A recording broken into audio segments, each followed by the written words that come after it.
One Piece season 1 feels more like an origin season. It feels like they chose to focus on introducing people who've never seen the anime or the manga to give us a better understanding of who the character and the crew are. I love the fact that they were able to fully explore these characters without just focusing on one particular character. They have all of them have like super emotional stories, but at the end of it, I felt like it focused more on the character of Nami. Her story was very pivotal, especially with the end of the season. Her story was really pivotal in just bringing everything together. But my goodness, I loved this show. I don't know about the anime. I've never seen it. I've never read the manga, but I absolutely love Luffy. Luffy is a very likable character. I absolutely enjoyed him. Apart from episode 7 and episode 4. Apart from episode 7 and episode 4, I absolutely enjoyed this character because a person may look at him as naive, but he's just a nice person, you know. He has such infectious attitude towards everything that he does. And the best way to summarize this would be this story is all about dreams. A story about dreams. It's about people not letting go of their dreams and believing in themselves or believing in what they want, because that's a theme that actually, you know, comes back a lot. And even Luffy's motivation is that it's just your dream, what you want, and trying to do something about it. So I found that to be very entertaining, and it's also good to follow all his friends as they also evolve and become who we get in the final episode. For the producers to choose to actually explore these other characters throughout each episode, it makes everything moves very fast. And apart from that, they actually have like really good villains, enjoyable villains, and that I think also makes for a very enjoyable time, because the only time that we come to focus on the big bad, who is it called Along, this fisherman who has a very interesting motivation, a very, you know, and that's why I keep saying motivation. His motivation is clear, and you can see where he's coming from. And so, apart from focusing on him, like the last 2 episodes, this other episode focused on other villains. There's I think it's called Buggy the Clown, and again, he comes through, but he's not one of those villains who comes and leaves. He cuts across all episodes from episode 2. He's very pivotal in some scenes. He's pivotal in ensuring characters move from one place to another. Then there is was it called Dracula something Hawk, who looks more like Dracula, and he has like a humongous sword. Another very interesting character. We didn't get a lot of him, but I would hope to see him in the future, because they have a very interesting dynamic between him and Zoro. And Zoro's motivation actually involves this Dracula character. And there's a consequence for what he tries to do with that particular character, and us understanding his background, because the producers did a very good job enabling us to understand where the character is coming from, makes a particular scene very intense.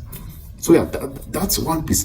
If there was something wrong with the show, I struggled with episode 4, and I also struggled with episode 7, because they were heavy, because they had set the tone of the show as this thoughtful but still, you know, a very feel-good kind of show. Then when it comes to episode 4, everything goes a bit dark, and also episode 7, Nami's story also becomes a bit, it becomes a bit heavy. It was a bit heavy for me.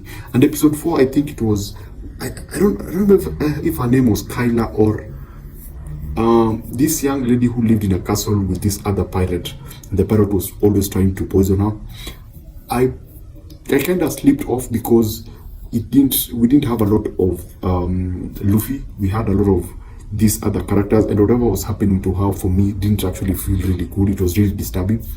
But generally, this is a very well written story. The producers of this show had stories, and yes, they're based on manga history. They're based on an anime, so obviously they will have a story. But this feels leaner, focused, and a good introduction for people who've never interacted with One Piece, and I'm going to go into One Piece, the anime, and begin again because I love this. And I love the world. The world is so interesting. The world is so dynamic. The world is so quirky, but yet they're touching, they're emotional, they are driven, I like the fact that there's an objective at the end. Most of these shows, they go like, oh, you're going to introduce to you the motivation at the end of the show, or 2 episodes before the end of the show. But this one, they just went like, you know what? I want to get the One Piece so that I can become the king of the pirates. And that's all. That's Luffy's motivation, and it's clear and it's consistent all the way through. Yes, he may be challenged here and there, but he's consistent. In terms of not liking, there is a commercial element because it is on Netflix. And so if it's on Netflix, they need to reach more audiences. And so you have, there's a necessity for one, inclusion, diversity, and it's there. I'm not complaining because I've never seen the source material, so I don't understand the source material, so I don't have the right to actually say that it was woke. But there are scenes that feel forced in terms of diversity, and some scenes feel kind of heavy-handed when it comes to messaging. But again, never read the manga, never saw the anime, so those may be a part of those products, so I cannot judge until I interact with them.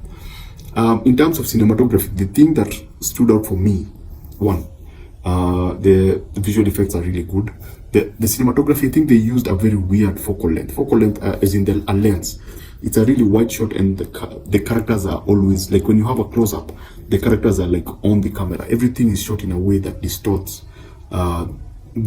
the picture when someone comes close. So they make either the expressions look bigger, the heads look bigger than when the hand comes in front of the camera, it looks bigger.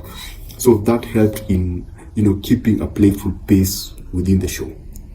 So basically that's it. I know I've been talking about everything everywhere because I've just binged the whole show, and I have to go back to it now slowly and look at the smaller things, because there are very many small things that I missed, especially with the pirates.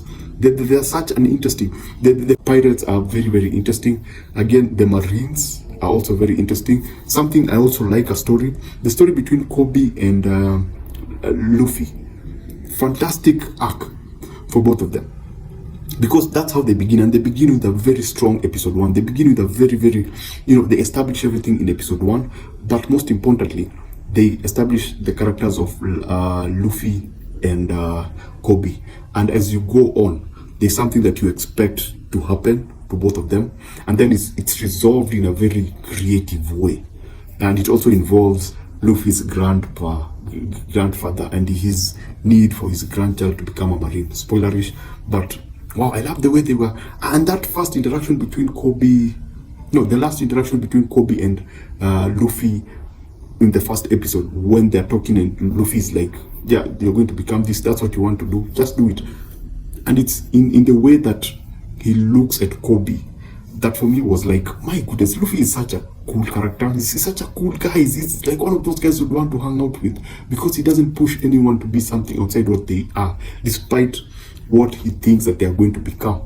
So when they're having that conversation in episode 1, at the end of the episode 1 with Kobe, I was like, really, I would want them to follow through with this character up to the end. And I thought that they were going to make Kobe like the big, but they did something different with him, and I was like, yeah, that's kind of cool. Anyway, I've been blabbering on about One Piece. I also like the other thing, this is the last thing, I also like the intro title cards. They are themed according to the episode. So it's like every episode has a creative title card.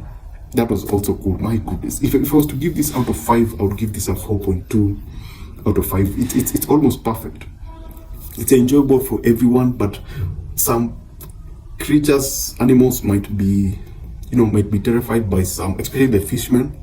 They're not comfortable to look at. But generally, these are an adventurous show that I would recommend to everyone. It's very rewatchable because you have to go back and try to figure out everything. I have to go now online and start learning about the One Piece character and whether what they were showing, especially with the story of Nami, if that is in line with what they were showing, or it's Netflix going like, oh, this is Netflix, we have a culture of, trying to force messaging into our work, or it's a part of, the core manga product. So basically that's it. If you've enjoyed this, please support the channel by subscribing, and always remember to Watch what you enjoy and enjoy what you watch, and I shall see you on the next one. Thanks for watching.